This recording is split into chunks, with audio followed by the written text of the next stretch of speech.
G'day, my name is Reuben Mardan. This is how I brew my V60 at home. Of course, always pre-rinse your filter, get rid of that papery taste. I brew with 30 grams. I weigh up a couple of extra beans just to put through the grinder, just to get rid of some of those old grinds. On this grinder and this brew recipe, I go around 48, which is a bit finer for a V60. 48, maybe to 50, depends on your grinder, could be a little bit different.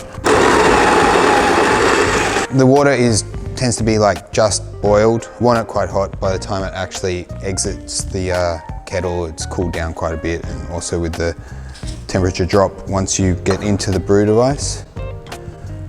So my first pour, I'm going to go side to side, front to back, and all the way up to 90 grams. Now I'm going to let it sit and just bloom for about 45 seconds. So the idea with this is we just want it to like wet all the grounds, so then on the next pour it's going to get an even extraction throughout. So what I like to do, when I call it the paintbrush method, is I pour side to side rather than in circles. So side to side, all the way back, all the way forward. And we're going to fill this up to 300 grams.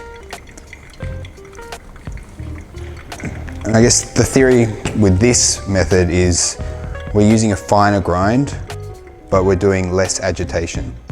So if you were to spin in circles, you're going to get a lot more agitation in the coffee. And so you're going to enhance extraction that way, but this way it's just simple, finer grind. We're going to do 3 pours. So currently we're at 300 grams. We're just going to wait for this to drop down. So this should drop down at around 2-minute mark. So the first pour was 45 seconds. This one should get down around 2:05. If it's longer than that, it might be a bit too fine. And if it's shorter, it could be a little bit too coarse.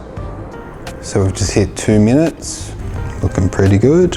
All right, so 2:15, and I'm going to start pouring again. And here we're going to do the remainder of a pour up to 500 grams.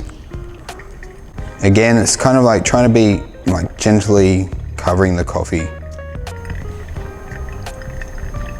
The last thing I do, once we've hit 500 grams, I just give it 2 little taps just to settle it down and just flatten the puck.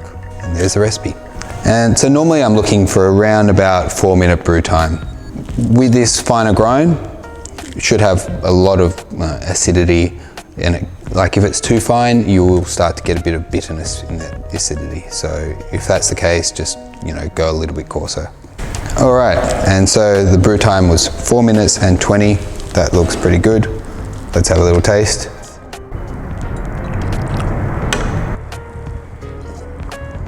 Quite sweet, quite juicy. Thank you.